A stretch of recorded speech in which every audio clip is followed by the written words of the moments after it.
can still go. Even when you feel slow, you can still go. Even when there's no hope, you can still go. I never answer to no, man, I still go. What's going on, Rebels? It's your boy here, D-Force from The Rebel Fitness. This is the Rebels podcast, and I'm here with a very special guest, the movement mentor, Dr. Gabe Perez. Tell us about yourself, Gabe. Yeah, glad to be here. My name is Gabe Perez, and I'm a physical therapist. I have a doctorate in PT. I have a master's in PT also. I got it at CSUN. My doctorate's from Arcadia University. And I have a certification in orthopedic physical therapy from the American Physical Therapy Association. And currently I work at Kaiser Permanente in Antelope Valley. My title is spine specialist. So I see a lot of people with neck and back injuries. I work with the nurse practitioner. And, a little other background that kept me local. I was a PT over at Henry Mayo for the last 8 years. And it was a great experience. I was a supervisor at their Golden Valley office for 3 years during the pandemic. But, I learned a lot there. But, yeah, I'm happy to be here with my boy D-Trust. And or D-Force. Oh, yeah. D-Force, D-Trust. And, for the Rebel podcast. Thank you very much. Can't wait to get into it. The movement mentor, you have an Instagram where you do all these really cool videos, and tell us about that. Yeah, so I'm a physical therapist. I've been a physical therapist for about 10 years. And I started this movement mentor page to kind of, help people do certain tasks, functional tasks a little easier. There's a lot of Instagram pages of physical therapists. They're usually for gym people, how to do this exercise better, how to do certain things. And again, I'm all about that too. But a lot of times I see patients who are like, yeah, I really can't unload a dishwasher, or I can't reach my, Christmas lights, things like that. So I thought, well, why not do a page where I can show you certain exercises to help you do those tasks a little easier? Absolutely. We did one we did one a few days ago. And it was pretty well received. It was really fun. The helping everybody that I showed it to, and it was about doing a dumbbell clean and press. Yeah. And in the first little bit, they're all like, "Oh yeah, that's me." Yeah. When they hold their back and they're just kind of in pain. Right. There. And kind of to make the point, Danny demonstrated how a lot of people do the clean and press if they don't have good hip mobility. And so we went through a few exercises, kind of helped him, get that hip a little looser. So you can do the clean and press with less aggravation to the lumbar spine or the lower back. That lumbar spine, you got to watch out for that. Technical, That's right. So we set off, and we had asked everyone to kind of chime in on what their ailments are, what they wanted to ask you. Yeah. So one of the first ones that kind of came out was from, I'm not going to say his name, but top secret. Top secret. I mean, I could, but I ain't going to do it. Okay. So it says, any exercises or things you recommend to help strengthen shoulder stability and increase range of motion. Right. So, and let me just give you a background. This guy, he's a climber. Okay. And he's dislocated his shoulder a couple times, so he's a little prone to it. Got it. So a lot of people who dislocate their shoulder, it's, they're either born with, we call it a hypermobile shoulder. So meaning you have too much motion, or you've had a traumatic dislocation, like, you fell on your arm with it outstretched and it pushed the shoulder bone or pushed your humerus forward. So you pop the shoulder out in the forward motion. Mm-hmm. So usually what'll happen is the front muscles, it's called the subscapularis, it gets overstretched. So a lot of times people are just really loose in that subscapularis muscle. So the things that we would do, at least in a rehab setting, would be, internal rotation. So, you might see people at the gym, with the cables, they're doing exercises where they're bringing it towards them with the weight on the outside. So the resistance is trying to pull them in an external rotation direction, and they're bringing it towards them. And they usually do it with their arm at their side, but that's just getting a little technical. But we're trying to do things like that. So it's my elbows are in the side here, and to strengthen that range of motion shoulder, I'm just kind of. Yeah, and that's more of it's not so much a range of motion exercise, it's more of a strengthening exercise. We're trying to tighten up the muscle in the front of the shoulder so it doesn't pop out. Right. Yeah. Okay. And that would be like a beginning type exercise. The next, the next following exercise would be more weight bearing exercises. You could start against the wall doing like wall push-ups, shoulder taps, you can do it with the big Swiss ball, doing things like around the world while putting your weight into the ball. Right. So you're trying to kick in that rotator cuff to kind of hold the humerus bone, the head of the humerus in place so it doesn't dislocate. Okay. And you can strengthen that? Yeah, definitely. Okay. Yeah. Now, again, if you've had a traumatic dislocation, you're going to be prone to being lax. So, certain things you probably shouldn't do, like end range, external rotation. Okay. Yeah. You'll see pitchers get injured all the time in this manner because they're constantly bringing their arm back, and they have excessive range of motion to get their arm back so they can throw efficiently. They actually like having that, but in the long run, it makes their shoulder unstable. Wow. Okay. Yeah. That's cool. Or, well, I don't want to say cool, but that was very nice information. It's just something that happens, but there are things you can do about it. And if you're having trouble at the gym, that's one thing. But like I was saying, avoiding certain exercises that put you at a disadvantage would probably be your best option, and until you're strengthened enough to tolerate it. Got it. Yeah. Okay, that's very good. We had another question here. Sure. And this was in regards to pull-ups. Okay. So this person said when they do pull-ups, they feel a little pain, like right here-ish. Okay. And sometimes if they go farther out, Yeah. they feel better. If they go in, it kind of hurts, and they're thinking it's tennis elbow. So tennis elbow is actually on the outside of the arm. On the outside, yeah. Yeah. Now, just based on what you're saying, it could be a number of things. It could be ulnar nerve irritation. Ulna. Yeah, this is your ulna, your bone here. Right. You have a little nerve right next to it. It's called the ulnar nerve. Mm-hmm. That's when you hit your funny bone. That's the nerve you feel. That sensation the one you that. get. Okay. It ain't that funny. Oh. Nah, Okay. But anyway, yeah. So without doing a proper assessment, I can't really say for sure what is causing this person's pain. All we know is it's easier for them to do this than to do this. So something tells me that I would lead it back to the shoulder, because your shoulder position is what's changing, not so much what's happening at the elbow. The elbow is just, it's either straightening or bending. Mm-hmm. But the shoulder position is putting them at either at an advantage or a disadvantage. So, to answer that question would be a little complicated, because I don't know what is exactly causing it. But if I had to guess, I would say they're probably compensating in the shoulder a little bit, and that is more likely what's causing their pain, rather than they're just feeling it in the elbow. Okay. Yeah. Okay, then what would be the causes of, because he says tennis elbow, so maybe I don't want to say maybe he's got that, but yeah. How would one, let's say, get tennis elbow? So tennis elbow. So tennis elbow is irritation at there's a tendon right here. It's a common extensor tendon for the forearm muscles. And it's usually it's called eccentric force. So you swing a tennis racket, and you notice my wrist. I don't know if everybody can see. It's in this extended position. Right. And then you hit the racket and the ball, and then you get loaded into this flexion position. Well, that flexion position is stretching this muscle, but it's also causing it we need the arm to slow down. So you're actually contracting the muscle at the same time. So a muscle that lengthens while it's being used while it's lengthening, that's called an eccentric load. Okay. And that puts a lot of strain on the tendon. So if you hit a tennis ball a couple hundred times playing a game of tennis, you can get irritation or tendinitis in this area. That's why they call it tennis elbow. Okay. Yeah. So most people, they don't, you don't really know the difference. There's a thing called golfer's elbow, and that's where you get tendinitis here. And that's from people that are golfing and they hit the ground too much, and it cocks their wrist back. And the ground always wins, not so much your arm. That does. Yeah. So that they usually get an irritation at the medial condyle or the medial tendon, a common tendon. Okay. Yeah.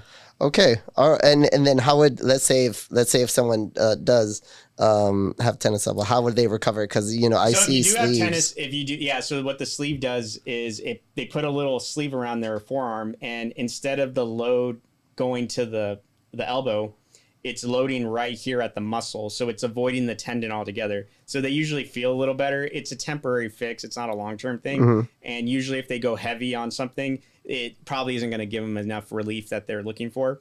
But the thing that would work this is the thing that caused it. It's eccentric loading, but in a controlled manner, not so much like playing tennis, but like getting weights and doing like wrist, you're doing wrist extension and then slowly going into flexion, like with the weighted bar or dumbbells.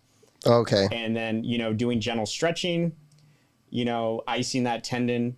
There's a lot of different things. You could do elbow flexion with wrist extension and then going into elbow extension and wrist flexion. So it would just be a number of those things. You're just trying to load the tendon so you build the strength of the tendon. So then when you go and do an activity like tennis, you're not having any issues with it.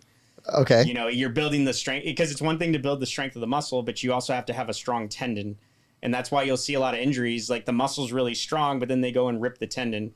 And then that's, it's not so much that the muscle was weak. It was just the tendon was weak. Okay. Yeah. All right. Then for some of the things, just to help this individual out. So for some of the things that we do, we do some like impact stuff with and I'm going to segue into our next question here. But so let's say, you do have tennis elbow or some stuff are hurting, like for impact that we do in the gym, we're cross punching, we're hitting each other. And, some people are taller than the other and they're just kind of cross punching each other, going at it. Other people, they're just going uppercut. One's harder, one's going harder than the other, one's swinging, just like death into you. And,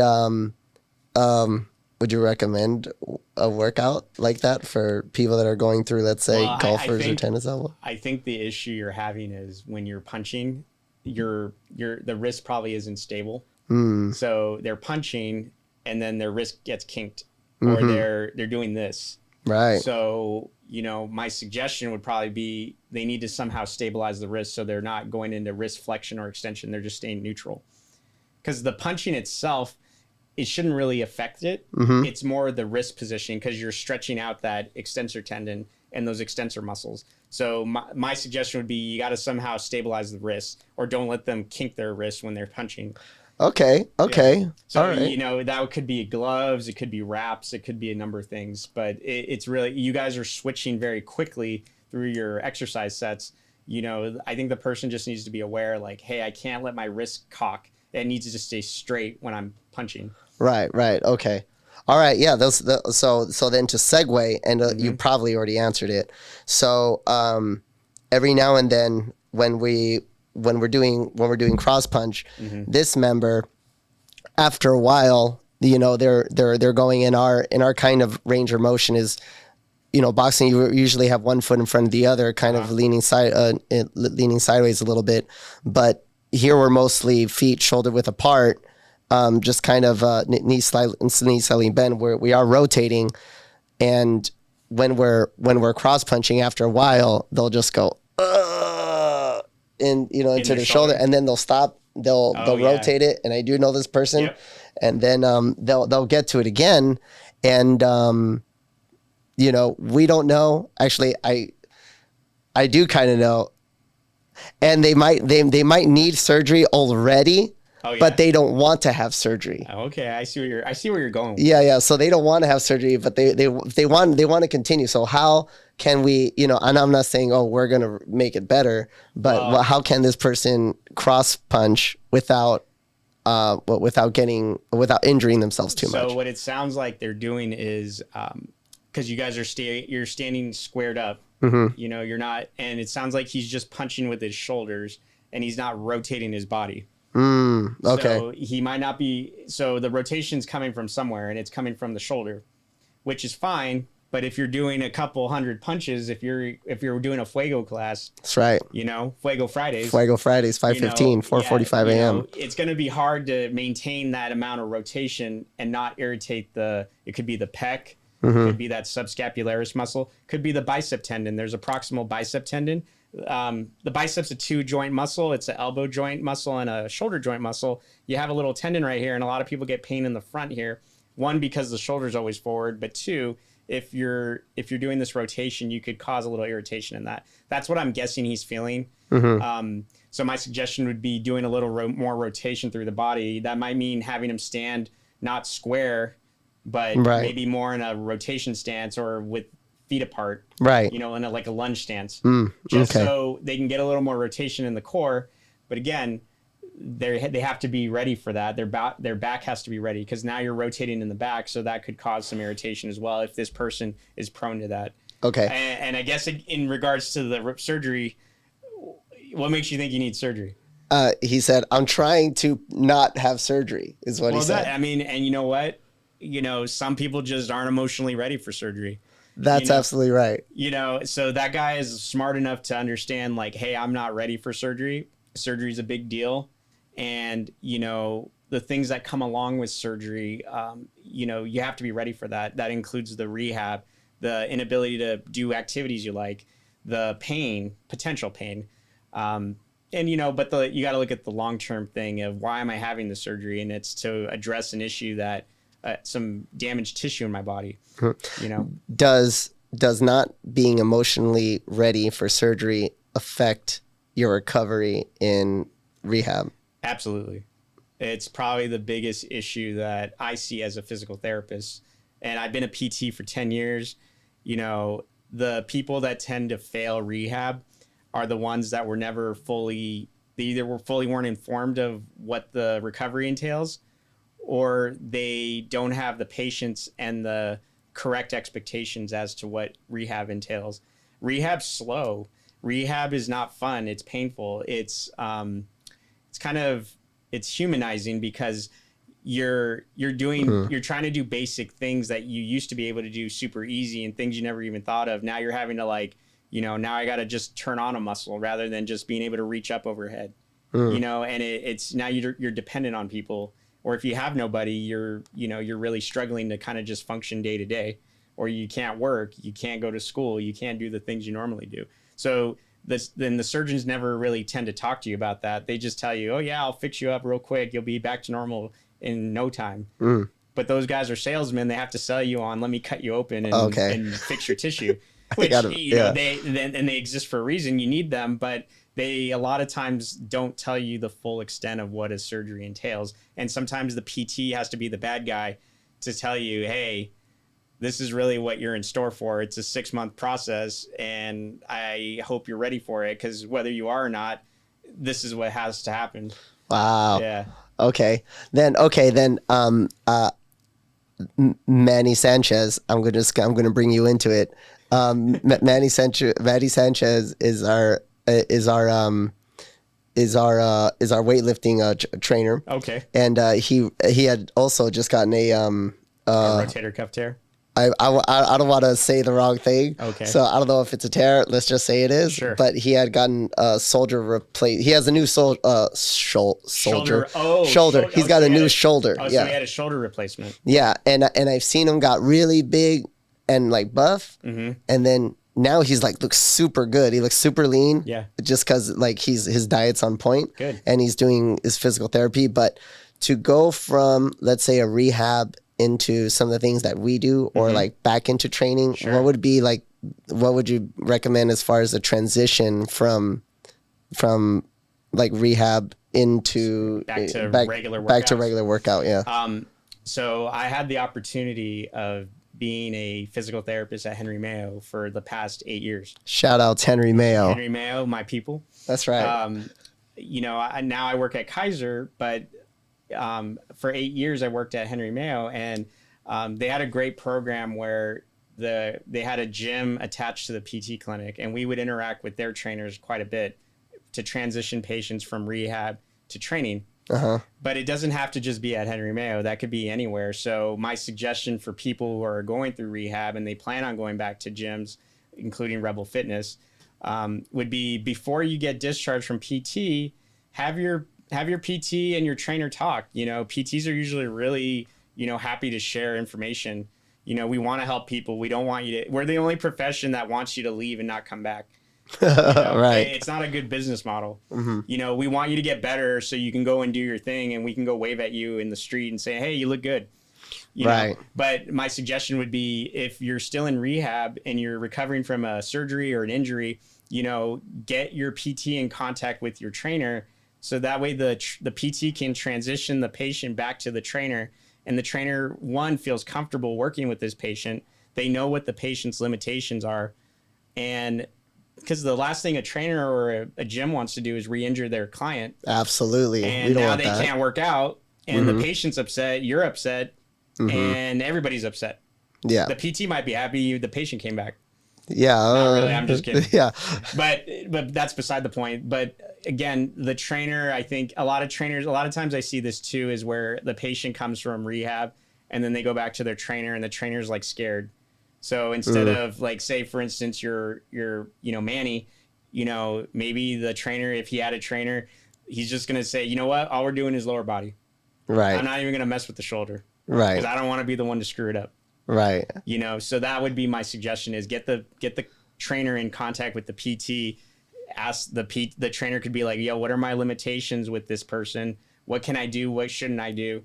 And then at what point do I know they're ready to start doing this stuff? And usually it's pretty obvious when you can start transitioning them, because it's kind of the, PTs, we can train you to the point where, like, you can do high level stuff, but that's not our goal. Our goal is to get you just back to where you can go back to the gym and not worry about it. Right. Like we don't function unless you're working in like a sports clinic or, some type of like private pay PT clinic.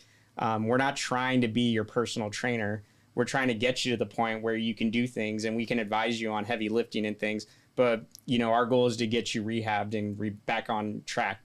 Back on track. Yeah. Back on the track. That's right. Good. Okay. Sorry to bring you into this, Manny. I love you. Hey, Manny, I'm always here for you, man. That's right. We are here for you. Yeah. And 6:30s on Thursday. You can still catch Manny. And so this member says, I can't work out. I have plantar fasciitis. Oh yeah. Period.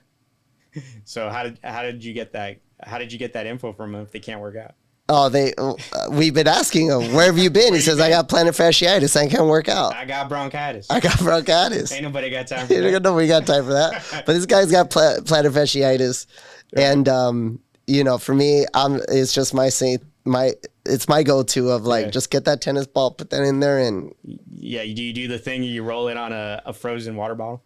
Oh, I've seen that. Okay, well, that's a free tip for you guys. If you got an irritated foot, you put your water bottle in the freezer and you roll your foot on it to calm it down. But that's not a long-term fix. No, it's not a long-term fix.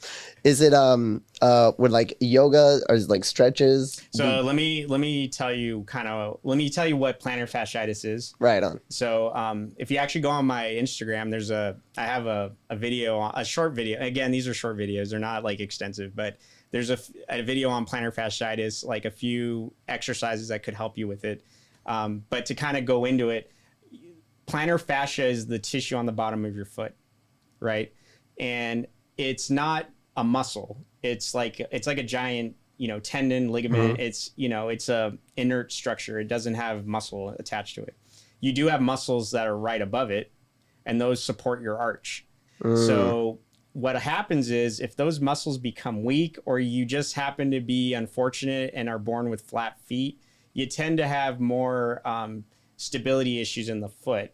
So when you're doing a lot of walking, plyo, jumping, that kind of stuff, running, if you don't have the good arch support from the muscles in your foot, you're trying to rely on this plantar fascia, which again isn't a muscle. It's just like a tendon or a ligament. Right. Well, that tendon or ligament gets over thousands of steps per day, gets irritated, and then that irritation, that inflammation becomes plantar fasciitis. And a lot of times people don't see it when they're young because they have strong, healthy feet. But as you get older and maybe you ramp up your running, or you start a new exercise program like plyo, you're doing a lot of jumping that your body hasn't been used to, or you gained a lot of weight and now you're having to slow down 250 pounds of force when you used to weigh 180 pounds. Okay. And now your foot's even weaker than it was when you were 180 pounds. So now you're having to slow down all this mass trying to hit the ground. That that tissue just can't handle it. So you end up with plantar fasciitis. Right. And Okay. it's hard to get rid of because you have to walk every day. You have to stand. You have to do things. So you're constantly re-aggravating it unless you happen to be able to lay in bed all day, but then that has its own set of problems. Right. So to answer the question, it would be good to get that pain down, anti-inflammatory, like, icing your feet, and then building some of the strength in that arch, doing like, we call it the tibialis posterior muscle. That muscle goes on the inside of your leg, under your foot, and it kind of acts like a sling, and it lifts the arch. So if you can train that muscle doing arch lifts, resisted inversion, that you can find that stuff on my page.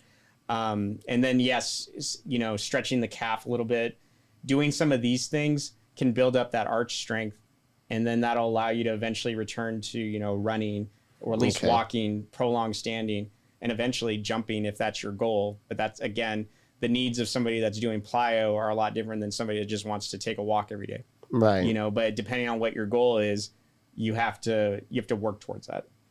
Does that make sense? It does. It does make sense. It does make a lot of sense. So, let's say someone is because we have this right now. I'm not going to say your name, but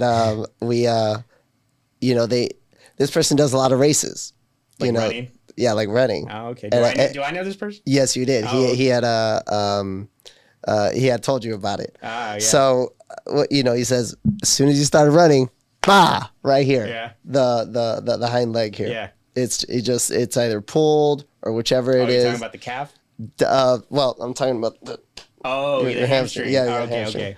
Yeah, so not the calves, but the hamstring. I couldn't tell where you're poking. Well, I was poking it, Okay. but so he says as soon as he starts running, he pulls it, and he's a big racer. He works out a lot. Every time, like I've seen people pull that exercise a lot, that pull their hamstring. Of course, immediately it goes purple, and of course there's a long time for it to recover. When you're let's say when you're recovering from one injury, can you like develop other ones because you're not doing it, and then it's just your whole let's say one side is all messed up? No, so to answer the question about this person takes off, I'm imagining they're taking off from a dead stop, and then they just try to sprint forward to get a good head start. Am I wrong, or am I right? I would say you're in the realm of yes. Yeah. So a lot of times what will happen is this person's trying to push off to take off, and they're using all hamstring and no glute. Right. Your glute is the biggest muscle in your body, your glute max, your butt muscle. That's right. Not the Kardashian type. No, not the Kardashian. The real type. We're talking about my type. Yeah. Real Thick, thick, gluteus maximus. Gusto. Right. Okay. Max gust. So So if you don't have the strength in that muscle to push off, you're going to use the hamstring. So the hip, the glute max does hip extension and hip external rotation. When you're taking off, you're doing hip extension. That's the hamstring does hip extension as well, but it also does knee flexion. So it's a 2-joint muscle similar to the bicep. But again, if you have weakness in the glute max, your body finds a way to compensate, and it can compensate through the hamstring, and then you can strain it, tear it, all the typical stuff that people usually see. So a lot of times it's just strength training, just trying to get that glute max to be as strong as it can be. But then it's coordination training, making sure the muscle fires at the right time. So that's where specific running, sprinting training comes in, to make sure that this person is using the correct muscles at the correct time. And it might be a split second. It doesn't have to be I got to squeeze my butt and try to take off. No, It should be automatic, but that's where practice comes in. But if you're a person that, I run marathons once every 6 months, or I do, a Spartan race every 6 months, and this is my only time that I do these stops to a full-on sprint, that's where you might run into trouble and injure yourself. And that's why practicing your running and practicing your taking off is really important. Okay. And do you and I've this wasn't like a requested question, but for our pregos out there, our pregnant members, Yes. or soon to be pregnant members. Yeah.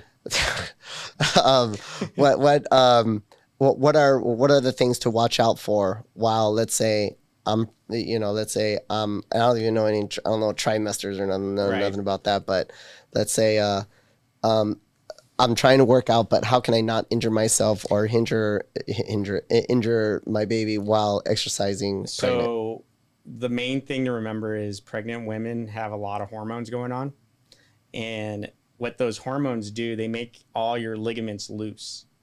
So, and it's by design, because when the baby comes out, you don't want those ligaments to be nice and firm, because it's going to be harder to give birth to a child. Right. The pelvis has to widen to allow the baby to come through. So Okay. these hormones are there they cause laxity, which causes instability, but it's temporary until the woman's done breastfeeding and, they're through being pregnant. But while they're pregnant, they run the risk of spraining ankles, spraining knees, doing things that might sprain their ligaments that normally would be intact.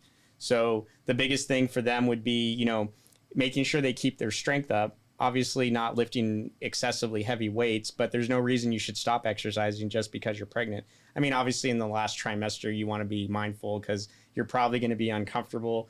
You have all this weight, you might have swollen legs, things like that. But it's important to keep your stability, working on balance training. I would say that's a big one, just because your balance system's off because of these ligaments being lax.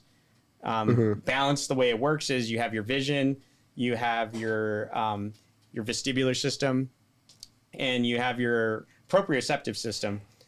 And, your proprioceptive system is the one that gets disrupted when you're pregnant, because all these cells inside your ligaments, those are they give you body awareness. Where am I? If I close my eyes, I can still walk around. I know where my body is because I can feel where my body is based on these cells in my ligaments. But women that are pregnant, these can be disrupted because of the laxity.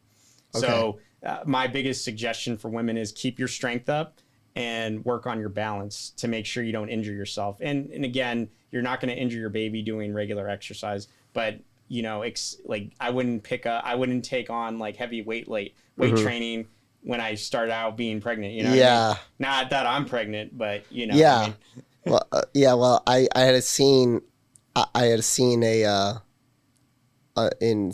was I don't know if it was viral video, but it was a video on social media. This lady, she had cleaned and jerked a weight for a baby reveal. Okay. So I was just assuming. Did she have a lot of weight, or was it just a bar? No, she didn't look overweight. No. I'm saying, was she lifting a lot of weight? No. Okay. Yeah, I mean, she should be fine. No. Okay. Yeah. But again, if she's somebody that normally lifts weights and was doing so prior to being pregnant, right? Yeah, I'm she was strong already, then she's most likely fine, and she's just lifting the bar. But again, okay. If my wife's pregnant, I'd probably be hesitant to say, yeah, do some heavy weight training at this point. You should do some strength training, but I wouldn't be doing Olympic lifts. At least that's my opinion. That's just my preference, but there's nothing in the literature that says you can't weight train while pregnant. Right. A sprained muscle. How would you describe what is a sprain? So the way you got to think of it, there's a strain and then there's a sprain. So a strain is in regards to a muscle. So there's 3 grades to a strain, and there's also 3 grades to a sprain. A sprain is in regards to a ligament. A ligament attaches 2 bones together. A tendon attaches a muscle to a bone. Mm-hmm. So if you strain a muscle, that means you've torn the muscle. A grade 1 is a very minor tear. Grade 2 is like a moderate tear. Grade 3 is a full tear. Mm-hmm. Same thing with the sprain. A grade 1 sprain is you have a little bit of a tear. Grade 2 is you have it's 50% torn. Grade 3 is it's completely torn. It no longer exists. Wow. So if you heard if somebody says I have a grade 3 sprain or strain, it's a big deal. If they have a grade 1, it's like, oh, I sprained my ankle. It's not too bad. And that's what they would grade you on, like an MRI if you had an MRI done. Right. Okay. Yeah. So an MRI would be able to see the Yeah, strain or an MRI looks at soft tissue. uh-huh. It can see a bone fracture too, but it tends to look at like the soft tissue. It can see where there's inflammation. It can look at like a muscle, a tendon, a nerve, or an organ. An X-ray looks at bones. Typically, you can still see soft tissue on an X-ray, but again, it tends to look more at like calcium and bones. Are there a lot of sprains in fitness?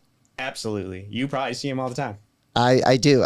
I see them in the most awkward things. Sometimes it's not during the workout. It's no. like after the workout. Well, most of my patients, when I see them, like I say, when I do an assessment, I'm like, okay, so they usually tell me, oh yeah, 3 weeks ago I hurt my back. I was doing this or whatever, and they don't really tell me what they were doing. They're like, yeah, it hurts here, and I'm like, okay, so what were you doing?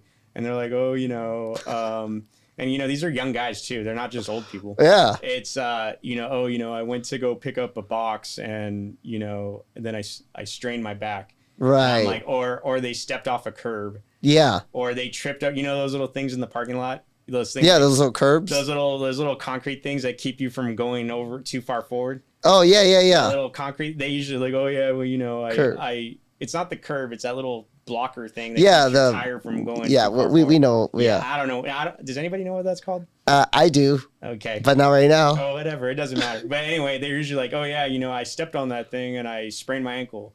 It's never like I was jumping out of a burning building. Yeah. Absolutely. So then in a person's day, so in your, or I don't want to say opinion, maybe you just know, like, is it a focus thing? Like you're exercising, so you're a little bit more aware of what your movement is, right? Versus on the outside, I'm just walking around all willy nilly and, I trip on everything. Well, like you're never going to prevent every injury. You can't prevent like if we're walking down the street, you and I, and we slip on some water, that's one thing. But if you and I are walking down the street and some guy comes out of his car and just decides to shove you and you weren't expecting it, you're not really going to be able to stop that. But I think a lot of it is if you train your body, and I do this a lot with older people. I've seen people in their 90s. There's one guy. He's no longer with us, but I used to take him to the basketball court, and he was 95, and I would make him shoot baskets. And it wasn't because I wanted him to be an NBA player. Right. It was because I wanted him to focus on his balance while being distracted. And that's probably the number one thing is, you see these old people, they're walking around looking at their feet all day. It's because they don't trust their feet. It's going back to that proprioception, what I was talking about. They don't trust where their feet are because they can't really sense where their feet are. Either it's neuropathy or the system's just not as good because they're older. But if you train people to do things while distracted, they're more likely to have better balance reactions. So that was my goal with training this person was, one, it's fun because, he's 95. The last time he shot a basketball, he was probably 30. And that was like in 1940. Right. You know okay. what I mean? Yeah. So, and then secondly, it's like I'm throwing him the basketball. I'm forcing him to shoot the basketball, but I'm not telling him, hey, you need to watch your balance. He's just doing it. Right. But it's in a controlled manner because there's somebody standing there with him in case he loses his balance. But, that's an extreme example. But again, it's a lot of this stuff is just training your body to be ready for the unexpected.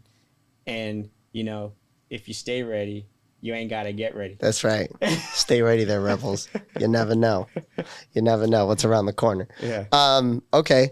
And so in our gym, we do a lot of Spartan races.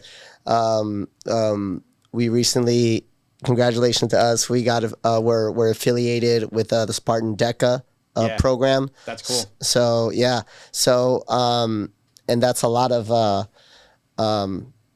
there's a lot of training to come with that to get ready for our next event. Yeah. And so for the Spartan races, these a lot of the races, I know we're kind of gearing up to do one in Lompoc, I think next weekend or the week after. Okay. And I know I myself I won't be there for that. I'm gonna get ready for my first Tough Mudder, and there's another Spartan race, and then there's a grit OC. They're doing a race through the mountains and obstacles in October. I forgot the date. I'm sorry, not October, but in April. I forgot the exact date Right. of next year. And how would, let's say someone that's already fit, how would they, prepare for something like that to prevent a strain? Let's say I've been training for 2 weeks. I've been running, jumping, pulling, pushing, and now in 2 days is my race. Yeah. What should I do within those 2 races? Should I train all the way through, or should I rest, carb load, or should I get these wraps and Right. stuff, or all the above? I think, well, 2 days is kind of pushing it, but I think what I would focus on is you kind of, because I would imagine you're training for the obstacle, correct? So if you're good at climbing the wall or doing the crawls or the army crawls or whatever you're doing, if you're good at certain things and you're not having any issues or you're not concerned about those things, I probably wouldn't focus on those. The things that I would focus on where you're probably more likely to get hurt are the things that you're having more of a trouble with. I'm not totally familiar with all the obstacles, but if you're having trouble climbing certain things or going up a steep hill or something like that, that's where I would focus my energy and trying to do exercises at the gym that simulate the event. If you're going up a hill, doing things like, bear crawls or, doing something with loaded pushes, sled pushes, flipping the tire, you have that giant tire and just trying to lift things and push it with your hips, things that simulate the event. So that way you're more confident with it. Because again, it's going to be hard to prevent every injury because it's not a controlled environment. There's always a lot of different things going on. And if you're doing something where the terrain is unstable, you don't know which way that dirt's falling. That's right. You don't know which way your foot's going to go. So to say you're going to be able to prevent the injury is kind of hard, but at least your body's ready for something similar to it. And, your body kind of remembers how to react. And then maybe you're less likely to injure yourself. That would be my suggestion, is to do things that simulate the event. So that way your body's ready for it. And if you notice that you're a little weak in these areas, focus on the other supplemental training, like just the regular weight training and things that you normally would do. Right. Okay.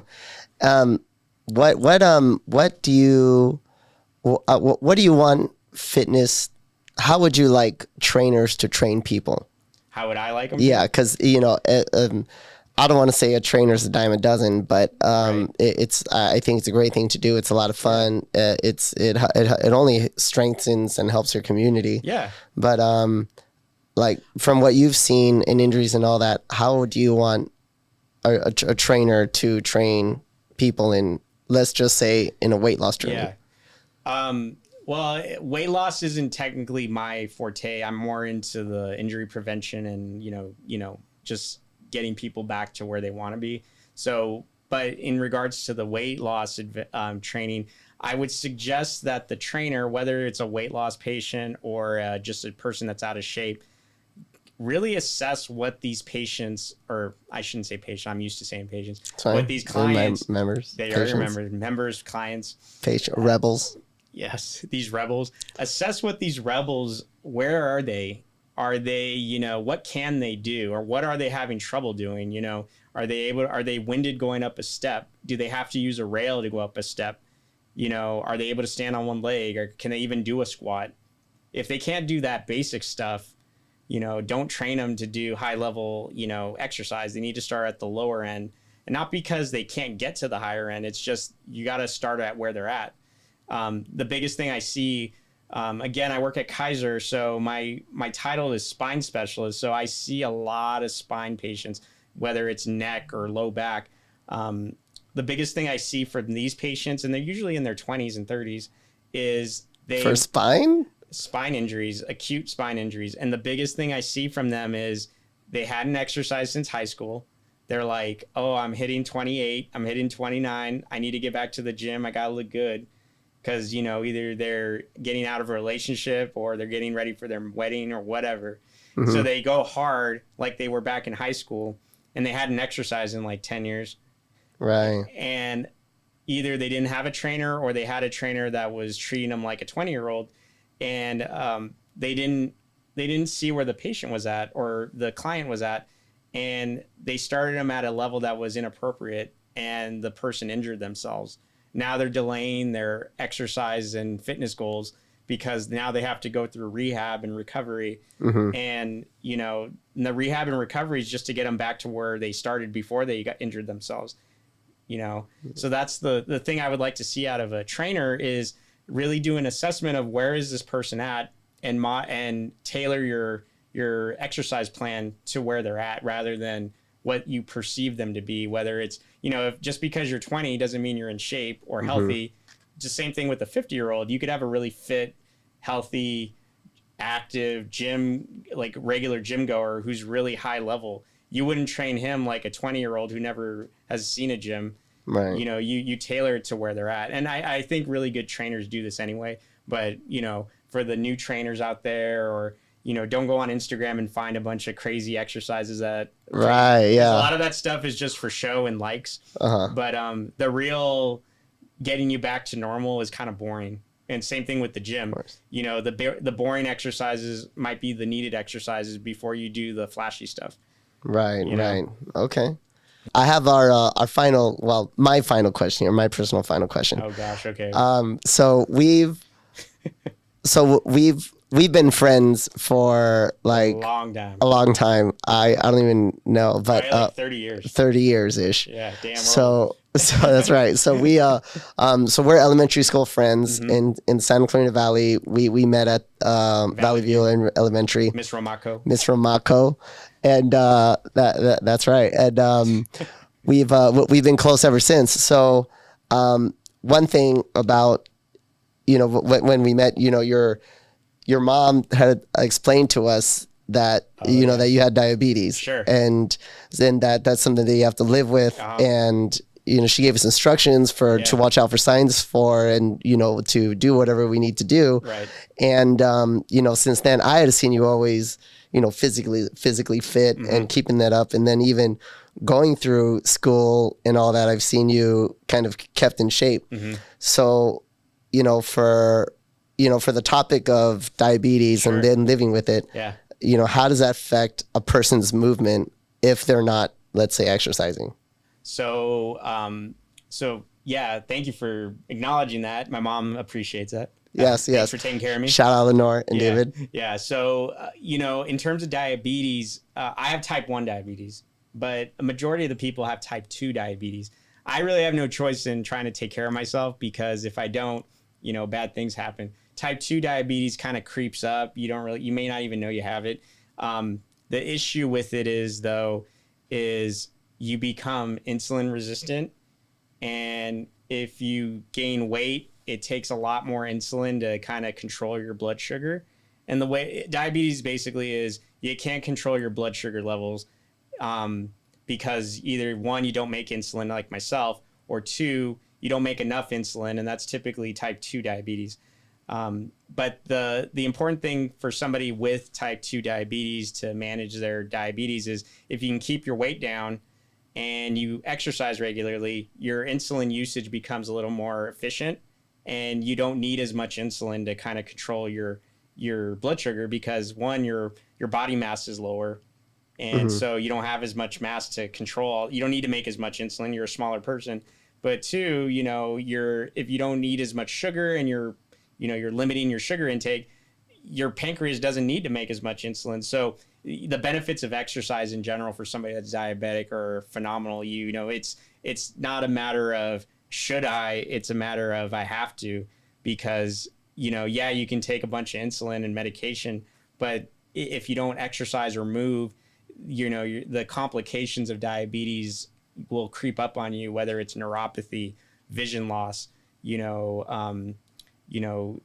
getting a wound on your foot, that kind of stuff. And that typically happens more with type 2 diabetics because they tend not to take care of themselves, or they realize they're diabetic far into being diabetic and when the symptoms start showing up, rather than like a type 1 diabetic who you get sick right away, you know you're diabetic. So you have, right. There's no choice. It just happens one day and then you're diabetic. And that's what happened with me when I was 2. So, right. That it is what it is. But yeah, for somebody that's diabetic, the benefits of exercise are are huge. And doing exercise like at Rebel Fitness or any gym, or just even walking, you know, that'll help manage your it can actually eliminate diabetes. A lot of people, they're pre-diabetic. Doctor tells them if you start exercising, lose weight, you know, we may not need to put you on medication. A lot of these patients that I see in the clinic, or people I just talked to in the community, they've gotten rid of their diabetes by, one, losing weight, and two, just staying regular with their exercise and consistency. Consistency is the key to anything. Like if you're not consistent, you know, you'll never achieve whatever your goal is, whether it's losing weight, staying not diabetic, you know, succeeding in your work or your school. You know, you need to be consistent. Okay. Yeah. Okay. Well, I really appreciate your time here. Hey man, I appreciate Gabe. being here. Thank you for having me, man. Thank you very much. Yeah. And so for the rest of you, we're putting it down. Make sure you follow the Movement Mentor, catch his videos. Make sure you subscribe and like. Yeah, I'm on Instagram, TikTok, Facebook. I'm even starting YouTube Shorts.